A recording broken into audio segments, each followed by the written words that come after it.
Hi everyone. Olá, olá a todos e todas. Muito obrigada por estarem conosco hoje.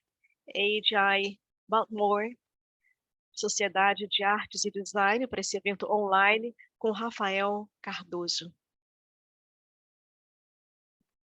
Por favor, nós queremos saber de vocês, de onde vocês estão falando, quais são as localidades que vocês estão. E, por favor, podem dizer um oizinho aí utilizando esse recurso que nós temos de bate-papo. Esse recurso está bem na parte de baixo do Zoom. O meu nome é Raquel Castedo, eu sou membro do conselho do AGI Baltimore para artes e design. Durante os 15 anos, quando eu estava aqui em Baltimore, tínhamos um grupo de voluntários, professores e profissionais da área de design. E trabalhamos com desenho gráfico, ilustrações, arquitetura, livros de arte, fotografia e muito mais. Então, nós tivemos mais de 100 programas que exploram vários tipos de assuntos. Para ter uma ideia melhor dos nossos programas, por favor, entrem no nosso website, que é aiga.com. Enquanto vocês estiverem lá, inscrevam-se na nossa lista para saberem dos próximos eventos que nós vamos realizar. Vocês vão ver que desde 1918 nós estamos fazendo vários eventos com AIGA Baltimore e construindo uma comunidade interessada na história do design e seu impacto positivo sobre as práticas do design e também a vida contemporânea. Se vocês quiserem nos ajudar a planejar, pesquisar e apresentar os programas, por favor, fale conosco. Este evento faz parte de design latino-americano. Nós temos tempo para aprender a história plural do design, dessa produção de design, e também históricos, pessoas que vão apresentar o seu trabalho, vão nos ajudar a entender como que é o design na América Latina, em todos os países, em todas as esferas políticas, sociais e econômicas. Estamos muito animados, muito felizes de ter vocês conosco nessa tarde, e claro que esse evento não seria possível sem a ajuda de todos os parceiros, então, AGI Unidos, Universidade de Stanford, Vancouver Latin America Culture Center e Editora Bucha, por fazer essa parceria conosco. Para os participantes que estão no Brasil, entrem no chat e encontrem um promo code para o site que está ali, Brochure, tem um catálogo com os livros fantásticos do Rafael Cardoso, com a introdução do design, também uma apresentação em inglês sobre a história do design, e um livro fantástico, porque ele tem uma perspectiva geral deste assunto. Agradeço a todos os voluntários que estão envolvidos neste evento. É uma grande produção que não estávamos acostumados a fazer e não seríamos capazes de fazê-lo sem a ajuda de todos e todas. Também agradeço aos nossos intérpretes, a Júlia Laura da Fontes, Meg Batalha e Michelle Lederman, que estão traduzindo este evento tanto em português para o espanhol. Gostaria de apresentar Valerie Anderson, que é apresentadora do AGI Baltimore. Bem-vinda, Valerie. Olá, olá Raquel, tudo bem? Bem, como Raquel disse, meu nome é Valerie Anderson, sou presidente de AGI Baltimore. Me juntei ao grupo no final deste mês, dou as boas-vindas a todos como presidente do AGI Baltimore. Nós somos um capítulo do AGI, que são a Associação Profissional para Design, que estamos no Instagram, no Twitter, no Facebook, e com esse nome AGI Baltimore. Nós colocamos as imagens, todos os programas e a hashtag AGI Baltimore. Eu gostaria de agradecer a Raquel. Agradeço muitíssimo por toda essa série que você organizou para nós, colocou muitas horas, trabalho voluntário, e você realmente é a cabeça de todo este evento. É muito especial para mim. Eu estou vivendo aqui nos Estados Unidos por 5 anos e ver essa indústria do design latino e dar vida a esse design é fantástico para mim. E isso realmente faz parte desses 10 anos que eu estou aqui. E agradeço muitíssimo a você, Raquel, E também quero agradecer aos patrocinadores, parceiros, às intérpretes também por possibilitar este evento e transmitir a voz do Rafael Cardoso. Também eu gostaria de ter um momento para falar sobre os patrocinadores de Digital Print, Columbia.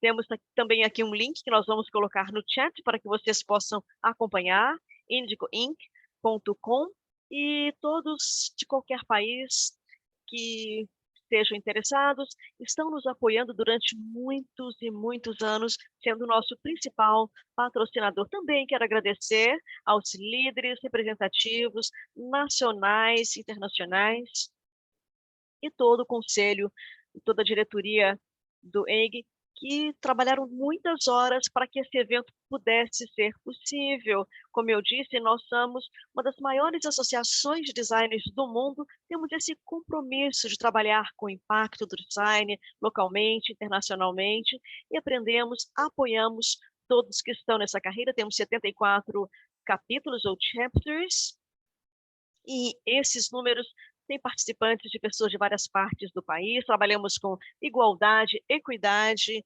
diversidade. Temos várias iniciativas que nós mesmos temos, e todos que estão interessados em trabalhar neste campo, por favor, entrem em nosso site. Procuramos sempre voluntários, pessoas que queiram nos ajudar, nos apoiar nos nossos eventos. Também necessidades de comunicação que podem ser necessárias por parte dos voluntários. Se quiserem nos ajudar, entrem em contato e coloquem o seu e-mail ou apenas o seu e-mail no nosso chat. Se você não for membro do AIGA e quiser se juntar a nós, você pode entrar no nosso site e entrarem no link de membros e então se inscrever. Podem também, posteriormente, se tornar membros do AIGA. Nós temos outros eventos, um deles vai acontecer na segunda-feira, em API, e nós temos vários convidados, conversas virtuais, de várias áreas, várias ações que estão sendo tomadas. Nós esperamos, então, que vocês possam trabalhar para apoiar no EIGA, tanto nos Estados Unidos, com todas as experiências que nós estamos realizando. E, então, vamos realizar este evento no dia 24. Vai colocar informações no chat. Então, a Natasha, ela vai relembrar que estes eventos, eles têm um código de conduta que podem ser encontrados também no nosso website. Coloque suas perguntas para os palestrantes na área de Q&A, para que nós possamos responder as perguntas de vocês ao final do evento, informações que nós vamos compartilhar com vocês durante o evento e, claro, todos os comentários que vocês queiram colocar. Eu vou dar a palavra para a Natasha, que também faz parte da AIGA. Olá, obrigado, Valerie, obrigada, Raquel, muito obrigado a todos. Este espaço de colaboração para dar poder, trabalhar com a história e todas as pessoas que trabalham na América Latina. Nós destacamos que os associados da América Latina que podem compartilhar as suas histórias, todos vocês que se juntaram à AIGA e todas as pessoas que trabalham com criatividade, nós estamos felizes com todos. Eu vou compartilhar aqui no chat links para todas as nossas redes sociais e, por favor, juntem-se a nós. Então, volto com a palavra para você, Valerie. Muito obrigada, Natasha.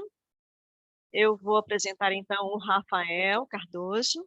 Muito obrigada pela sua colaboração. Muito obrigado, Valerie, por nos mostrar um pouco mais sobre AIGA.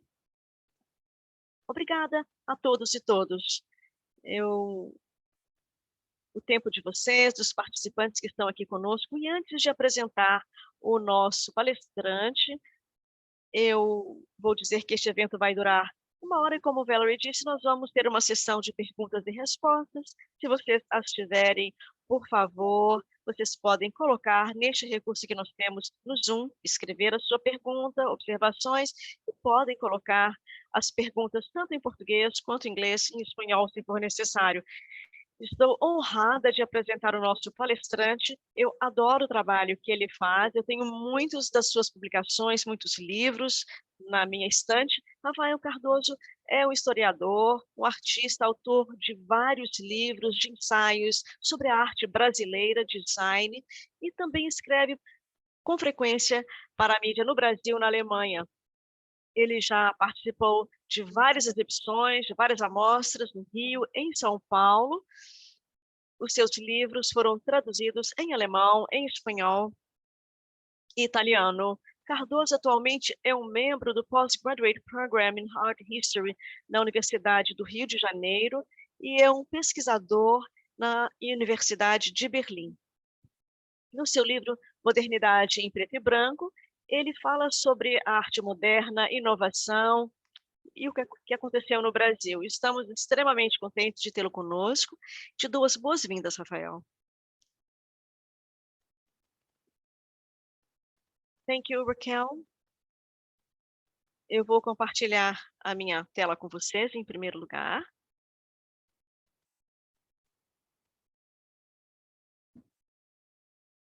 Vocês já conseguem ver a minha tela? Está tudo certo? Está tudo bem? Ótimo, fantástico. Bem, eu quero começar agradecendo a Eiger Baltimore e a Sociedade de Artes de Design pelo convite para falar com vocês hoje. Gostaria de agradecer especialmente a Raquel Castedo pelo excelente trabalho que realizou ao organizar este evento. Como o nosso tempo é muito curto, eu decidi ler um texto crítico, tem muito material, como vocês vão ver nas imagens, e dessa forma nós vamos conseguir manter o nosso foco. Bem, o assunto que eu vou falar com vocês hoje faz parte do meu novo livro, que foi lançado, que se chama Afro-Latin America, da Cambridge University Press. Eu coloquei a estrutura do capítulo no slide para que vocês possam ver o que nós vamos ver aqui, que é parte de um quadro mais amplo, mas é essencial. Nós vamos focar sobre o terceiro capítulo, que fala da impressão da vida moderna, que trata do papel desempenhado pela imprensa periódica, impressão, design e artes gráficas na modernização da cultura visual no Brasil entre anos de 1900 e 1930.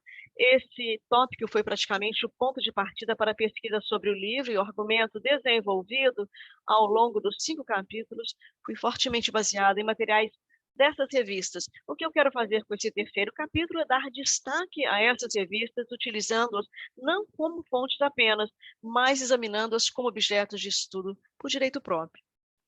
Vocês podem ver aqui alguns dos principais pontos que eu tento transmitir no livro. O terceiro ponto é de particular importância para nós hoje. O livro mostra que, no contexto brasileiro, o início da modernidade na cultura visual ocorreu antes do que é geralmente reconhecido como modernismo artístico.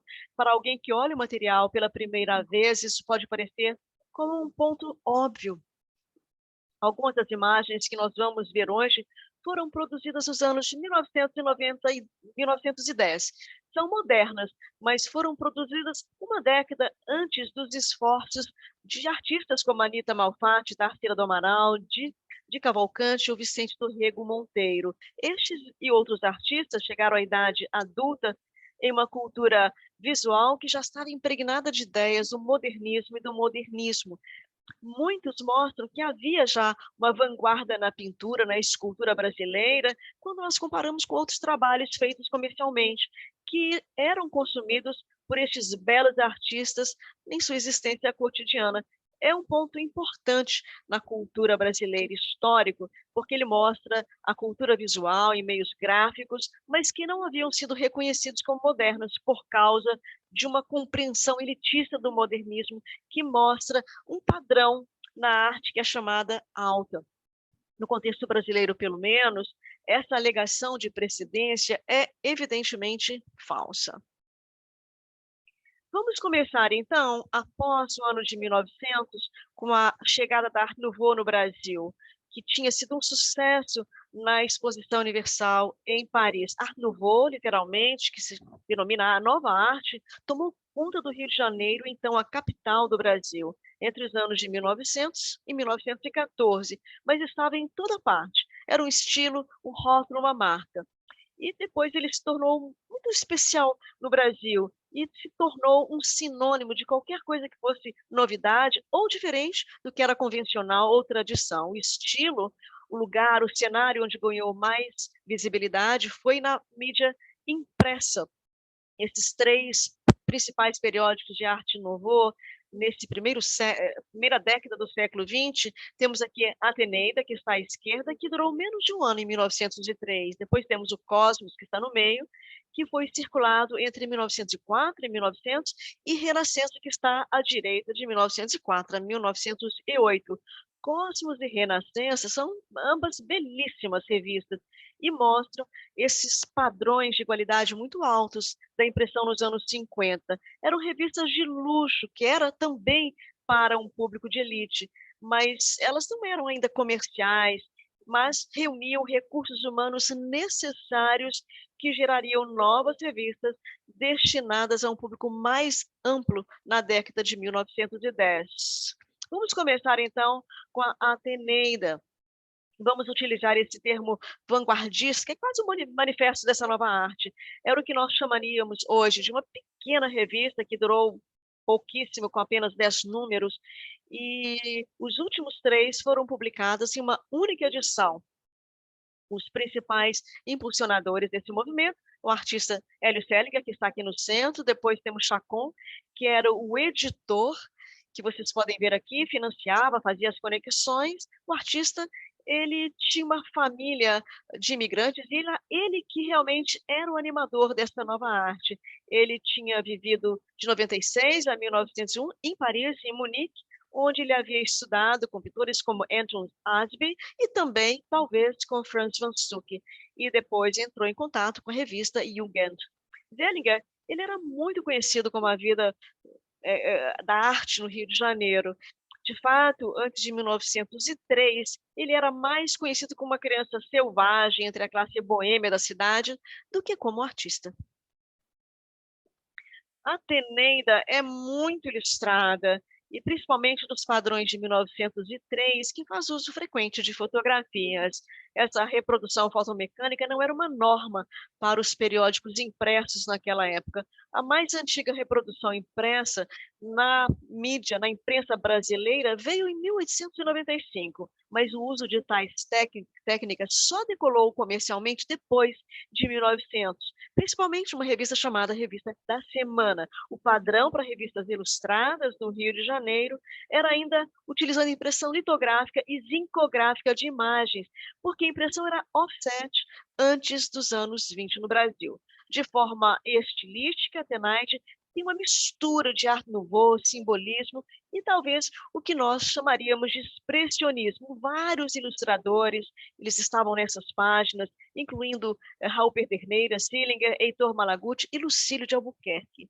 Também vários anunciantes dessa revista, muitas gráficas que ofereciam materiais, equipamentos de impressão e também o fotogravador J. Garcia, cuja assinatura você pode observar em várias reproduções. Estes anúncios foram certamente feitos em troca de serviços gratuitos ou mesmo com desconto.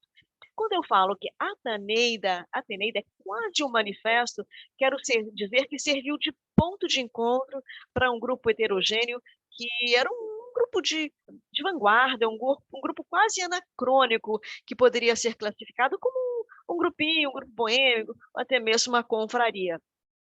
Aqui vocês podem ver o trabalho de Elie Seliger, à esquerda, chamado Boêmia, com várias pessoas, apenas 17 homens e 2 mulheres, formando um grupo de 19 pessoas, com música, bebida, entretenimento, uma diversão em geral. 18 delas são retratos que teriam sido reconhecidos pelo público naquela época, e menos que 10 estavam envolvidos em produzir essa revista Ateneida.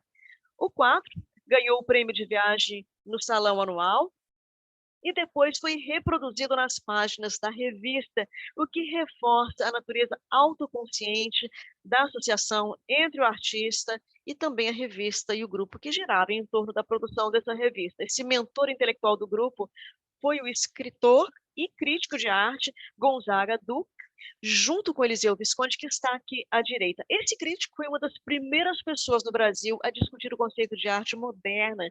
Em tantas palavras, também era o ensaio de Ateneida em 1903. Como outros deste grupo, ele também é um personagem recorrente nas outras revistas que eu vou mostrar para vocês daqui a pouquinho. Antes de passar para o conteúdo das revistas, eu quero enfatizar que os membros deste grupo boêmio estavam visceralmente envolvidos com o mundo do samba, do carnaval e das revistas teatrais, que estavam começando a se fundir em um fenômeno de cultura popular e urbana por volta dessa época. Na pintura boêmia, Selinger se retrata em um autorretrato, e com dois artistas aqui, que se chamam Raul e Kay Lixto, que você pode ver aí tirando uma fotografia do arco nessa parte à direita. São todos ilustradores, mas também alguns artistas, dançarinos, entusiastas, e vocês podem ver aqui a caricatura mútua um do outro no centro inferior. Calixto, ele era muito conhecido no mundo do samba, do carnaval, e passou a trabalhar como cenógrafo de uma das 3 grandes sociedades que dominavam o carnaval no Rio naquele momento. O trio também foi fundamental para criar o primeiro baile dos artistas para o carnaval em 1917. O Calixto, ele era de origem afrodescendente e construía pontes entre a cultura da rua, a cultura negra, e também o mundo das belas artes. Os 3 atuaram em um filme que se chama Amor e Boemia, que infelizmente está perdido. Enquanto Selinger produzia a Ateneida e pintava a Boemia, Calixto e Raul estavam ocupados, muito ativos na revista mais popular do mundo na primeira década do século XX. Juntos produziram a maior parte das ilustrações da revista, juntos ou separados, também trabalharam em outras revistas, como Tagarela.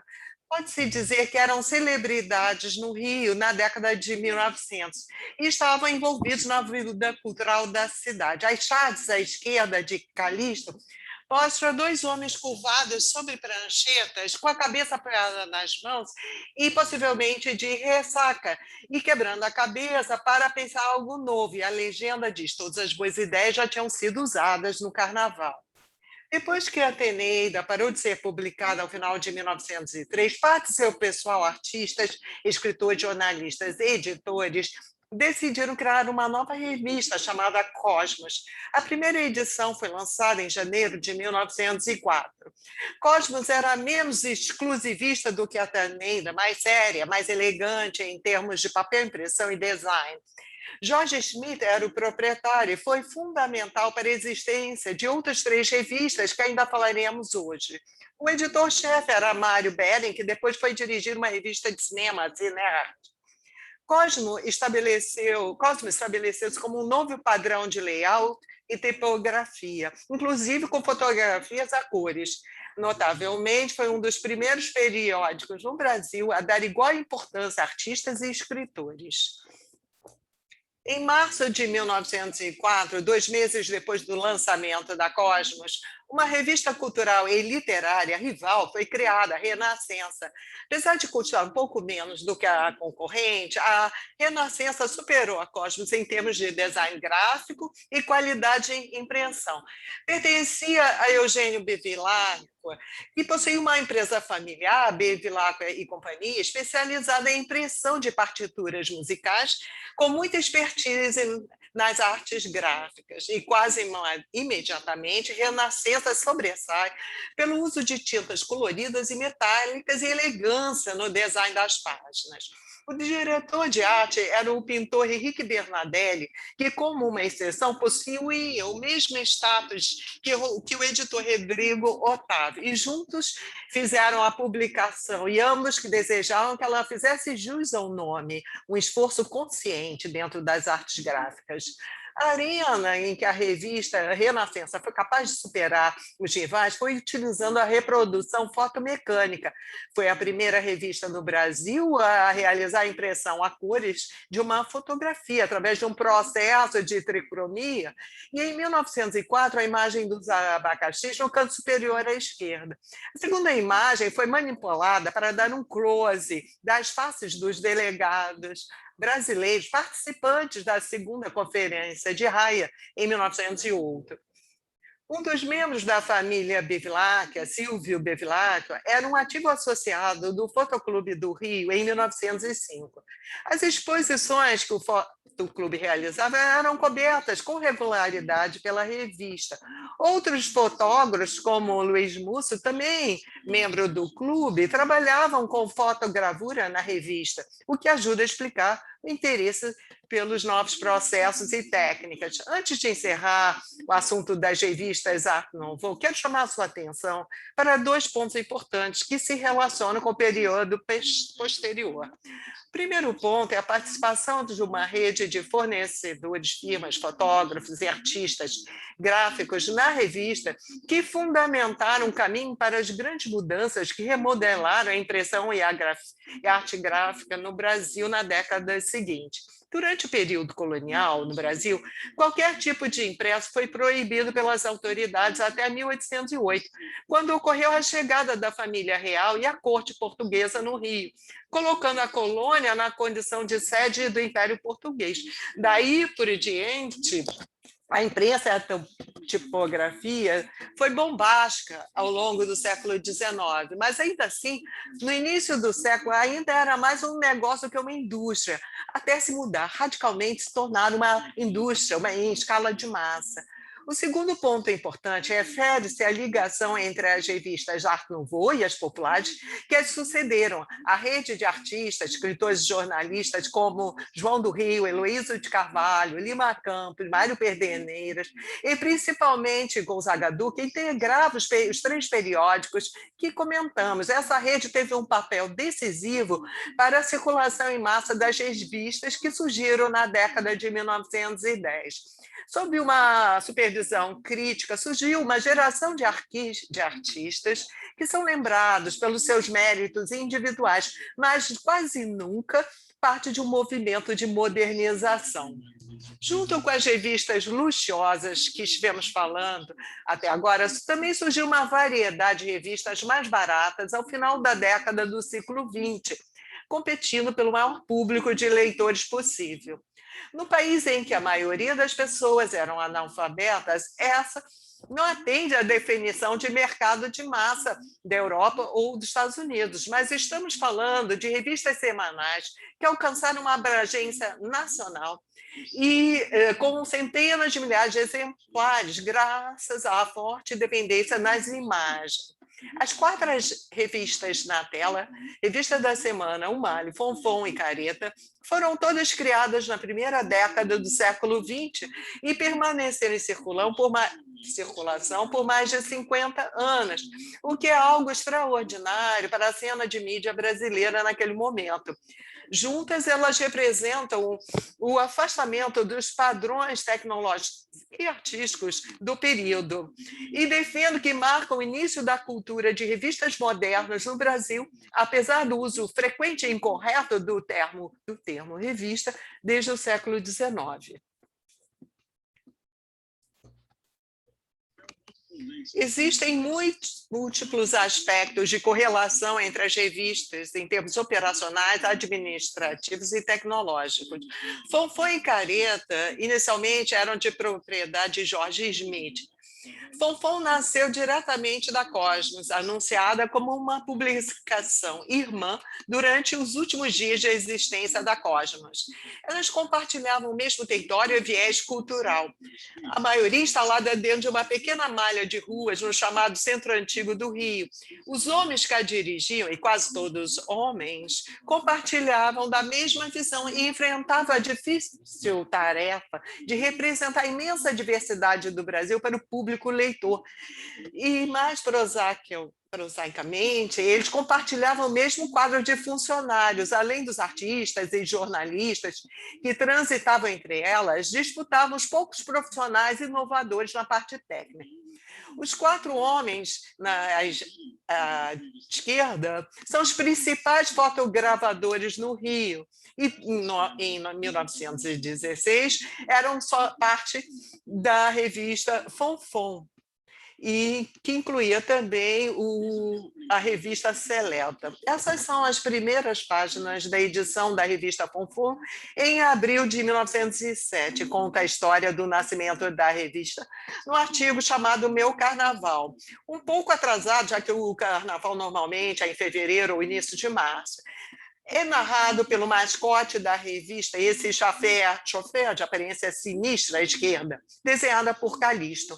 A ilustração à direita mostra ele sendo lançado de uma máquina de impressão como um bebê chofé, caindo nas mãos do George Smith vestido de enfermeira. O título da revista Fonfon é a onomatopeia do som da buzina de um automóvel, o equivalente brasileiro para honk honk em inglês. O ponto de exclamação no título é uma advertência para sair da frente do caminho e, de forma apropriada, o cabeçalho, criado por Raul, mostra um carro de corrida em que os dois Os são os pneus das rodas do carro. O dono do carro segura o seu chapéu e talvez Smith deveria ter recebido isso como um aviso, pois em um ano sua cota na empresa foi comprada e ele foi expulso pelos outros sócios. O período de maior criatividade da Fonfon foi entre 1907 e 1915, quando o diretor de criação era nada menos que Calixto, que já foi mencionado várias vezes. Se existe um herói na história, é ele. Seu tempo como diretor de arte foi excepcional em termos de arte e design. Seguiu-se depois um período de continuidade até 22, quando a revista foi vendida e a direção editorial mudou de mãos. Durante os primeiros anos da nova gestão, o trabalho do editor-chefe era realizado por um triunvirato, Gonzaga Duque, Mário Perdeneiras e Raul, irmão de Raul e Lima Campos. Mais uma vez, os ecos da confraria, da Boêmia, do Ateneida continuaram a ser sentidos até a morte de Gonzaga Duque E a Fonfon não foi nada menos que uma revolução na imprensa brasileira, tanto no seu formato como na apresentação. O mais importante para a visibilidade da revista é essa foto à esquerda. Na primeira fila, sentados no centro, estão os dois proprietários, ladeados por Calixto e Raul.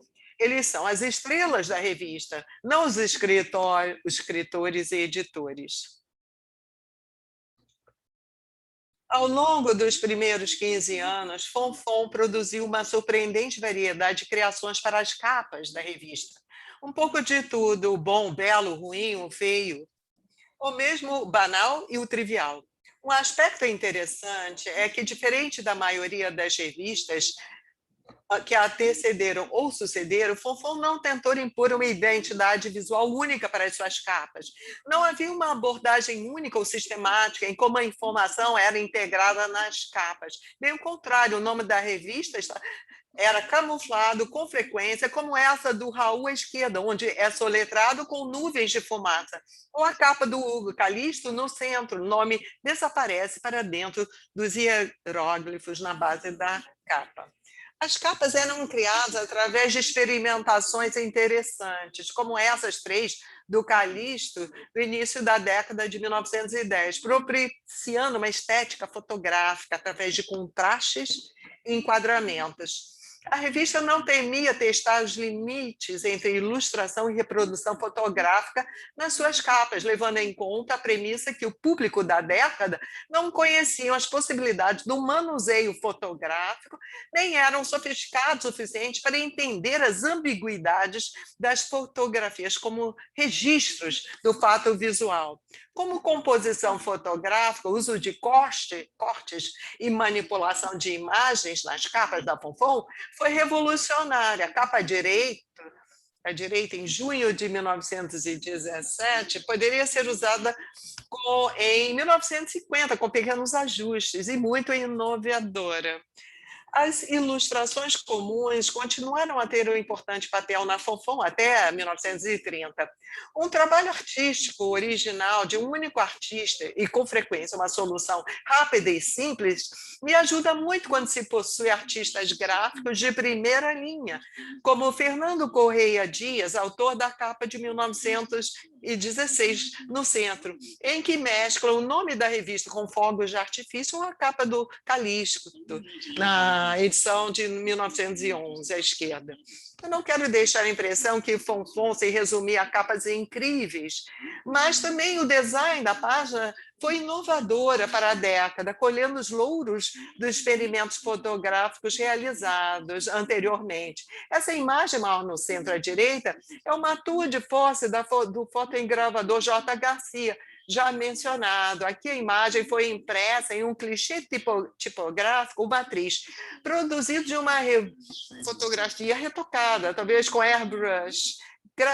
Garcia gravou várias linhas emaralhadas com vários tons, nuances, sobre a foto de uma jovem sorrindo, para simular o efeito de serpentinas de carnaval sobre o seu corpo, dançando. Um magnífico trabalho de fotografia impressa, provocador por sua inutilidade. Nenhuma ilustração ou anúncio publicitário aparece nas páginas dessa edição de carnaval.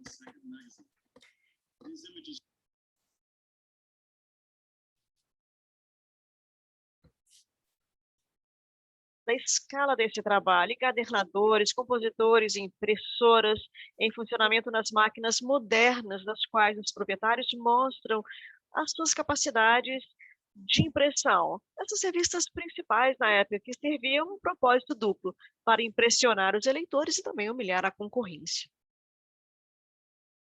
Aqui temos a principal rival da Fonfon, que se chama Careta, que estava no final da batalha perdida pela supremacia da impressão.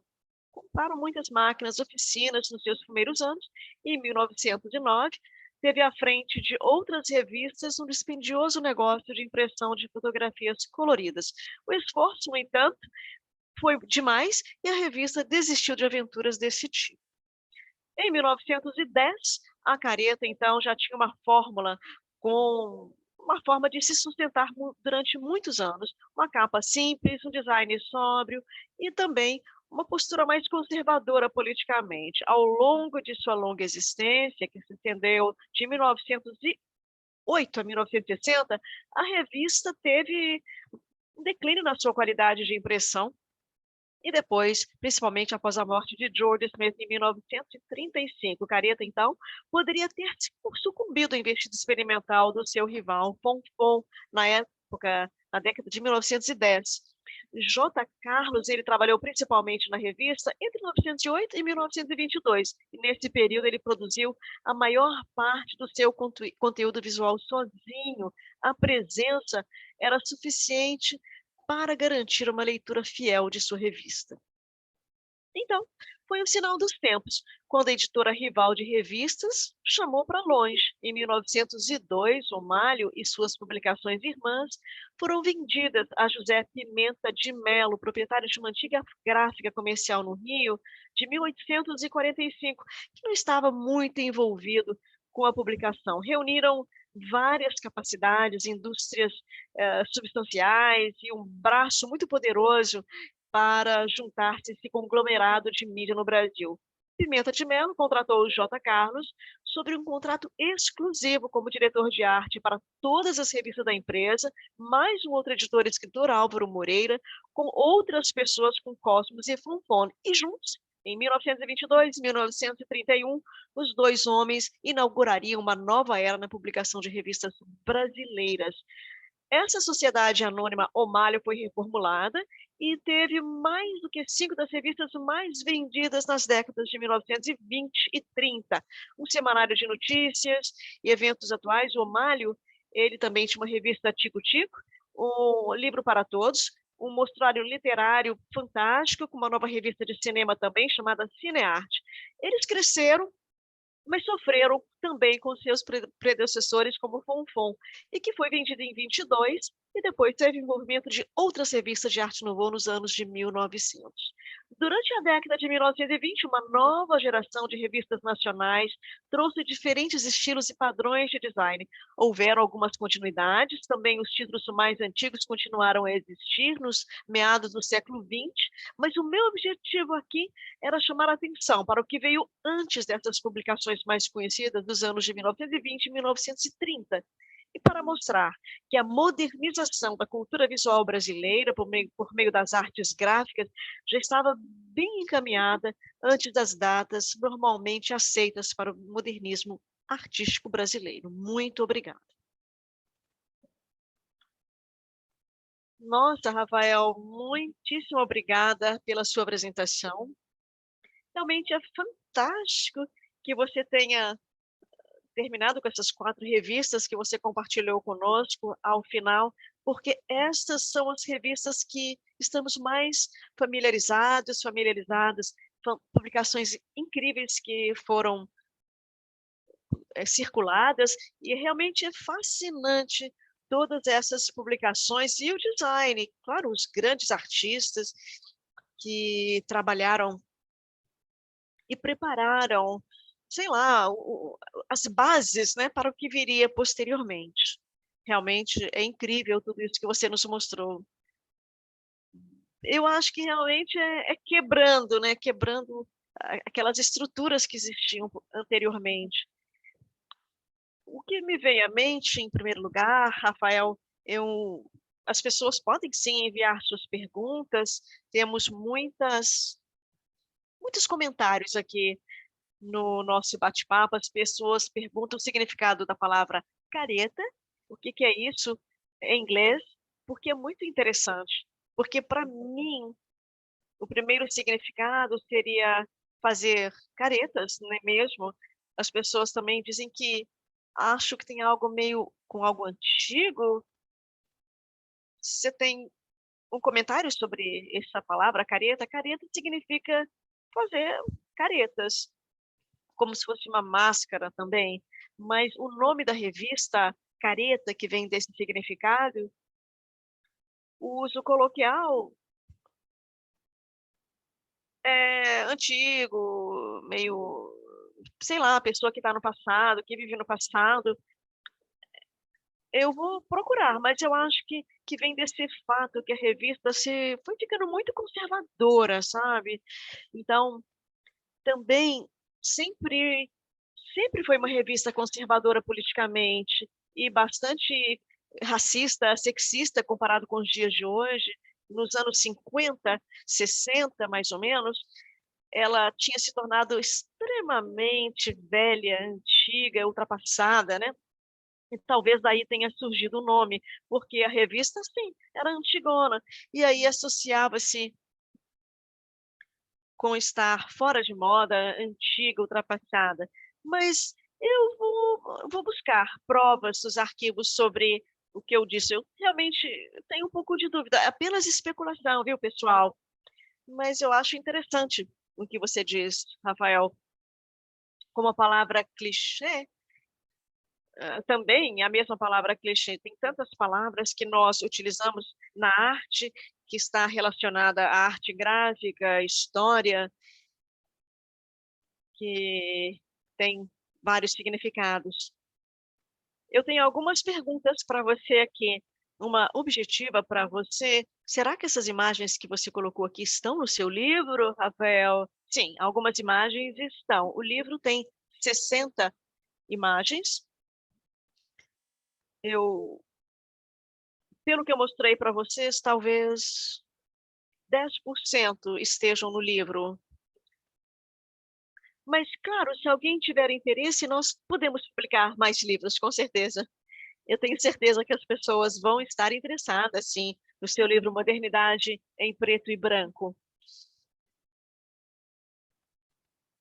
Depois de ler o livro, que está relacionado, onde que você terminou? Você disse que ao final que você estava aceitando essas questões com o modernismo da arte. Será que você poderia nos contar um pouco como que o modernismo na arte está relacionado com o design modernista no Brasil e também a institucionalização da educação de design no Brasil? Eu sei que é uma pergunta muito complexa e longa, mas se você puder nos dar algumas ideias sobre isso. Bem, é uma pergunta enorme mesmo. É um campo de estudos no qual eu me dediquei a ele durante 30 anos.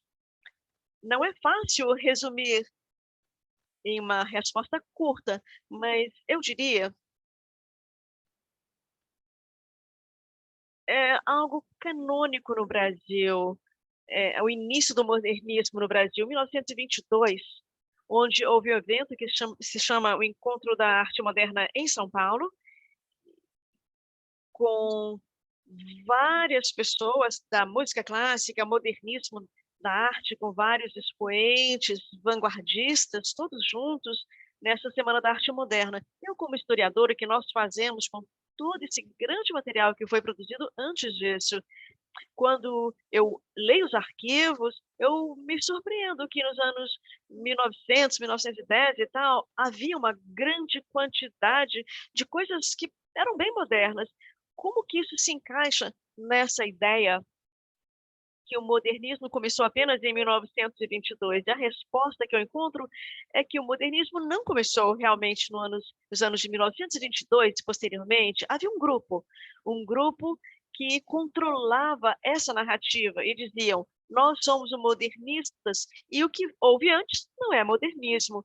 Na verdade, alguns se chamavam de pré-modernista. É uma questão bastante anacrônica, ou seja, ninguém, quando um artista está fazendo o seu trabalho, ele não pensa: "Eu sou um pré-modernista do que vai acontecer 20 anos depois", ele apenas faz o seu trabalho, ele ou ela fazem a sua arte, o seu trabalho. Que o que nós fazemos, sei lá, 1900, 1910, eles também se achavam modernos, modernistas. Quando vemos o trabalho agora, sim, havia um conceito modernista já naquela época. E aí nós temos perguntas muito complexas, metodológicas, perdão, o que que significa modernismo e tal, que é uma pergunta complicada. Há vários materiais dedicados que se dedica à questão do modernismo. Bem, é a Silvia Fernandes que faz essa pergunta para você. Bem, a gente pode ficar aqui o dia todo, a noite toda, e mesmo assim a gente não conseguiria responder essa pergunta completamente. O consenso atual de pessoas que estudam modernismos é que há muitos modernismos, não há um modernismo, mas vários modernismos.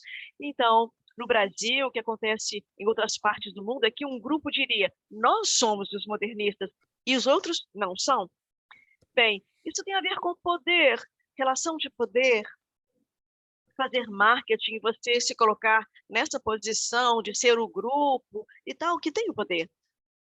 O que acontece no Brasil é um exemplo disso.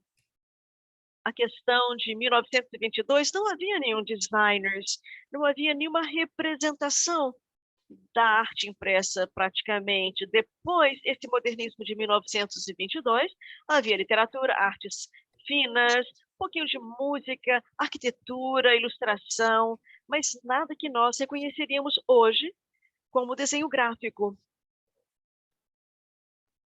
Essa narrativa foi ficando muito poderosa com o passar dos anos, e depois de 1945, nos anos 50, virou um paradigma do que era o modernismo no Brasil. Mas muitas pessoas jovens que faziam desenho gráfico, eles compraram essa narrativa e falavam: "Ah, não tinha desenho gráfico no Brasil antes de agora, nós somos as pessoas que estão iniciando, nós somos os designers gráficos", inventaram daí um design gráfico moderno nesses anos. Alguns deles são já idosos ou já faleceram. Há realmente um jogo de poder de uma geração que tentava dizer que nós somos os designers, nós somos os modernistas, e o que veio antes não importava ou não contava. Bem, eu devo contar para vocês que, pelo menos no Brasil, que todos nós sabemos, uma publicação que eu fiz, que se chama Design no Brasil antes do Design,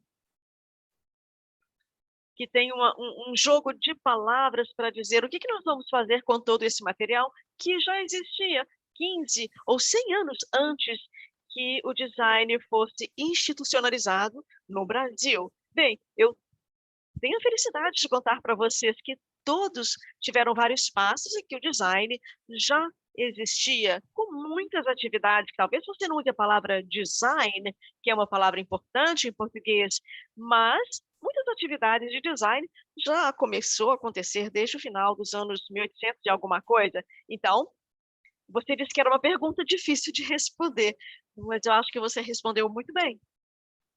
Uma forma interessante de explicar para nós.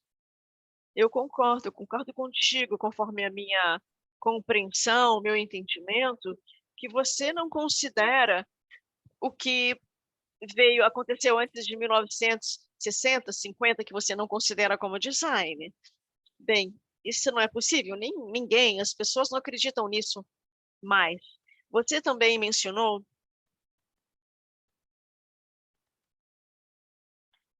que todos esses grupos que têm uma importância, que têm um papel importante para definir o que as pessoas teriam, o que as pessoas leriam, se veriam as imagens ou não. Você disse que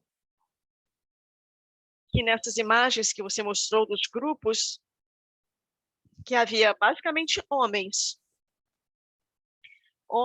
que Maria Galante nos faz aqui no nosso chat. A Maria pergunta como é que era a equipe de criação. Será que as pessoas faziam coisas, por exemplo, um fotógrafo, um escritor, existiam separações entre os vários grupos que trabalhavam nessa equipe e tal? Será que você poderia responder essa pergunta? E depois, para quando foi que as mulheres começaram a aparecer nessas equipes? São perguntas importantes. Essas revistas que eu falo, de 1910 e da década de 1920, a transição no Brasil, que empresas pequenas da imprensa, com pequenos periódicos, com 10 pessoas, passando para grandes conglomerados, com centenas de empregados. É o que eu queria dizer, do que passou de um pequeno comércio para uma grande indústria. E realmente Pimenta de Melo, em 1919, foi o grande promotor disso. O Brasil é ainda um país com muito sexismo e racismo, mas naquela época era muito maior. E todas as pessoas que trabalhavam nessas revistas eram homens. As pessoas começaram a entrar no jornalismo muito depois, e era ainda a paixão e dominado pelos homens. Eu acho que até a década de 40 e 50, a maioria eram homens, e depois, na década de 60, as mulheres começaram a participar. Mas tivemos pioneiras na década de 20 ou 30, acho que ninguém antes dessa época. O que é interessante com relação à etnicidade e raça, e nas duas narrativas, o pessoal das belas artes que assumiram o modernismo e que eram parte da classe média alta, que eram muito ricos, que é o que chamamos da burguesia brasileira. E praticamente não haviam artistas ou escritores, parte desse grupo de belas artes de uma classe mais popular, talvez um Machado de Assis, que veio dessa classe mais simples, mas é uma exceção à regra. Isso que é interessante para o mundo das revistas, esse mundo das artes gráficas, porque muita gente veio desse local, desse mundo de operários, trabalhadores, e realmente era tradicional que seriam homens na indústria gráfica. E depois, como o Calixto se tornou uma celebridade, passando da indústria gráfica para um ilustrador, realmente se tornou uma celebridade. É muito interessante porque é um tipo de figura porque ele tinha uma relação com o samba e o carnaval, ainda está ainda presente 100 anos depois, aqui em São Paulo, onde as pessoas que vêm de origens muito simples e se afirmando como grandes artistas e influenciadores. E, nesse sentido, o Calixto foi um pioneiro dentro de uma sociedade muito racista e sexista, mas dentro desse mundo das artes gráficas era mais permeável e as pessoas conseguiriam subir na escada social, na hierarquia social. Realmente, eu li sobre o fato de que ele começou a trabalhar com 13 anos, muito jovem. É muito interessante que estamos conhecendo mais sobre ele, o Calixto. Temos muitas perguntas. Não vamos poder responder a todas, infelizmente, por conta do tempo. Posso, então, mandar as perguntas para você. Temos o seu contato, e-mail, e aí podemos entrar em contato. Mas uma pergunta que diz respeito ao seu processo de pesquisa. Você em Berlim, eu acho que não falamos isso, que você está em Berlim, mas a IDGA Baltimore aqui, mas temos várias pessoas participando de várias partes dos Estados Unidos, do Canadá, mas é interessante que você falou que tem uma conexão com Baltimore, que estudou aqui, isso é muito bom, mas a pergunta sobre o processo, isso aconteceu no Brasil, e como você teve acesso a essas publicações? Eu comecei esse processo de pesquisa, foi o pior possível e eu não recomendo a ninguém. Eu comecei a pesquisa em 2007 e só foi lançado agora. Bom, você vê quanto tempo, 14 anos. E toda a pesquisa de arquivos eu fiz no Brasil antes de eu vir para cá. Então, eu já tinha muitas coisas prontas, mas eu comecei a pensar todo esse material como em um livro em 2013. E o que tornou possível eu trabalhar aqui em Berlim, no livro, o Hannes Institut, que é o maior na Europa, está em Berlim. É uma biblioteca com mais de 150 anos, estão colecionando assim, um material enorme sobre a América Latina. E a segunda fonte que eu adoro é a Hemoteca Brasileira, no Rio, com todas as publicações já online e todos os jornais, periódicos podem ser acessados virtualmente. Você diz o nome, as datas, ou mesmo pesquisar por nomes, que realmente se tornou uma revolução na pesquisa e mudou a forma como as pessoas trabalham e tornando possível o trabalho remoto. E eu recomendo fortemente, quem está interessado nos periódicos brasileiros, vá lá conferir. É muito divertido do que lê-los fisicamente. Realmente é muito divertido. É incrível, eu compartilhei os links e o chat da Hemeroteca Digital e a Biblioteca Ibero-Americana, Instituto Ibero-Americano em Berlim. Eu agradeço muito a você, Rafael. Vamos encerrar o evento por causa do tempo e gostaríamos de permanecer aqui por horas, mas agradeço a todos os participantes e vou passar a palavra de volta a você. os panelistas vão sair da reunião, mas você pode permanecer para ver as perguntas no chat. Obrigado pelo convite. Espero que vocês se interessem no livro. Já está disponível nos Estados Unidos a partir do final de junho, mas a versão digital já está disponível. Se alguém quiser lê-lo, eu vou ficar muito satisfeito, de fato. E o livro é incrível, e eu já li a versão digital.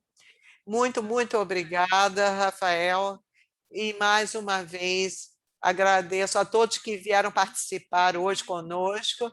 E se você quiser receber notificações sobre os próximos eventos, você pode se inscrever no nosso website, igabaltimore.com, e siga-nos nas nossas mídias.